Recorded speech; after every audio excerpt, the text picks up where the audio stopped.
Eto na, nagpakalat na nahospital at patay na umano si Ombudsman Boying Remulla nitong nakalipas na ilang araw, identify na at pinaiimbestiga na ho sa NBI. Ayon kay Ombudsman Remulla, hindi niya palalampasin ito dahil sobra na ang paglapastangan, kawalan daw ng respeto sa kanya at nakaapekto sa kanyang pamilya ang ganitong klaseng paninira ng mga nasa social media na identify na galing sa mga anti-Marcos na galit sa ombudsman sa kanyang ginagawa. Hindi totoo at katunayan niya, lumabas na siya, nag-press conference niya, nagsalita na, malakas naman yung mama. Yung nagpalabas nito ay hindi na ho makapagdi-deny. Nakuha na ng ombudsman at ng NBI kung sino-sino ang mga vloggers na identify sa anti-Marcos camp ng galing.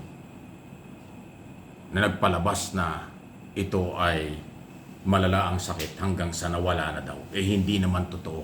Malinaw na fake news, paninira, kawalan ng galang, kawalan ng respeto, ayan ay labag sa batas. Cybercrime law, cyber libel ang kakaharapin. At itong mga anti-Marcos na ito, sila yung tatamaan ito dahil sila yung gumawa niyan. Na-record na. Tapos ngayon, katulad ng dati, mag-iiyakan kayo, magsosorry kayo, di ba?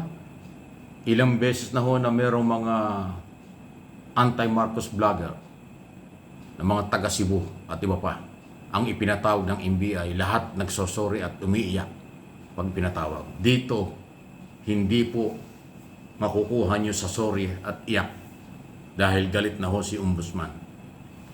Ang ombudsman ang magiging complainant before NBI. Kaya ngayon ang latest report, alam na ng NBI kung sino, identify na, kahit mag-delete kayo, kahit na burahin nyo yung inyong mga social media account, hindi na yan mawawala. Dahil merong ugnayan din ng NBI sa mga social media company. Okay? Cyber libel, criminal case ang kakaharapin. Yung kasing gumawa ng ganyan, hindi yan media. Yan ay napaharap lang sa camera, social media, ang feeling, lahat na gusto niyang gawin, dapat niyang gawin. Walang alam niyan sa background ng journalism at mass communication. Basta makapagsalita lang. At yan ay galing sa kampo ng mga anti-Marcos, DDS ang dating. Akala nila, dalawa ang buhay nila kapag nasa harap ng mikropono. Kahit sino pwede nilang siraan, kahit sino pwede nilang lapastanganin. Hindi nila alam. Merong accountability, merong pananagutan under the law. Cybercrime law, cyber libel ang inyong magiging problema. Seryoso si Ombudsman Remulla, panagutin kayo.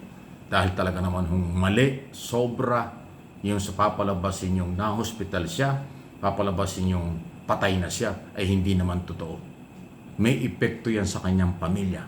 May epekto yan sa kanya. Hindi naman, sino ba namang tao na gustong magkaroon ng sakit? Ay inaamin naman ni Remulla, meron siyang problema doon. Nagkasakit talaga siya, naoperahan dati, may mga sakit siya pero gumaling na. Pero hindi totoong siya'y na-hospital. Nitong nakaraang ilang araw na siya'y nawawala. Inamin na nga nung kanyang spokesman na kumain pa, sabi ng kapatid, nag-golf pa. So malakas. At ito na nga, humarap na sa public. Nag-press conference na naman at sinagot ang maraming issue. So isa yan sa kanya sinabi. Hindi niya palalampasin. Kaya yung gumawa nito na mga vloggers, na akala nyo kung sino kayo, akala nyo wala kayong pananagutan, yari kayo ngayon.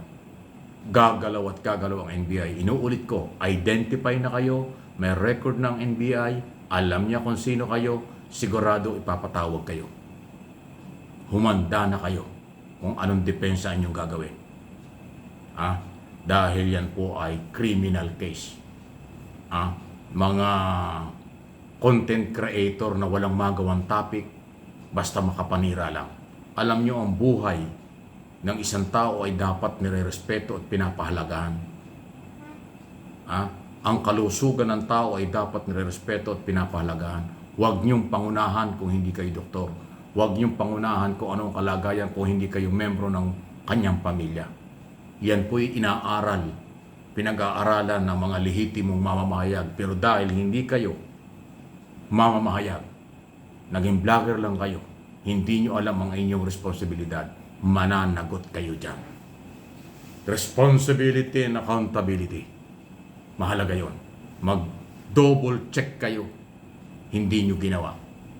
Nakachismis lang kayo, ginawa nyo yung topic. Pangarap nyo, bangungot nyo, panaginip nyo, ginawa nyo yung topic. Walang double check. Wala kayong effort na ginawa. Kung totoo hindi, basta nyo ginawa, ay yari kayo dyan.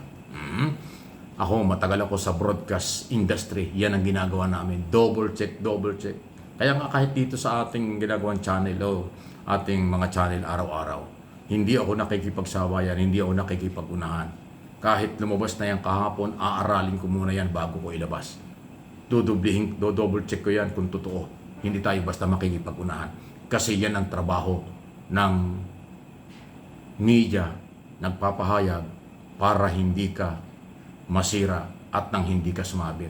Pero kung nakachismis ka lang, nabulungan ka lang, nanaginip mo at yung panaginip mo, ginawa mong topic, yari ka dyan. Sablay yan pag walang double check. So maging aral ito, hindi ito pananakot, hindi ito harassment. Yan kasi ang ginagawa lagi at katwiran ng mga anti-Marcos eh. Pag nagsalita raw sila, karapatan nila yun. Pag kinasuhan sila, harassment ka agad. Abay, kalokohan yan. Kayo may karapatan. Yung taong binabanatan nyo nung wala sa lugar, walang karapatan. Ganun ba? Kalokohan. No one is above the law. Ignorance of the law excuses no one. Hindi ibig sabihin nagsalita kayo, karapatan nyo, hindi na kayo pwedeng balikan. Nagkakamali kayo dyan. Ang kaso at harassment at pananagutan ay base sa inyong ginawa. Hindi chismis. Kung nang chismis kayo, meron kayong pananagutan. Yung ichinismis nyo, meron kayong karapatang balikan kayo. Yung siniraan nyo, pwede kayong balikan. Ganon po yun. Hindi no exemption sa malayang pamamahayag. Hindi absolute ang demokrasya at karapatang pamamahayag.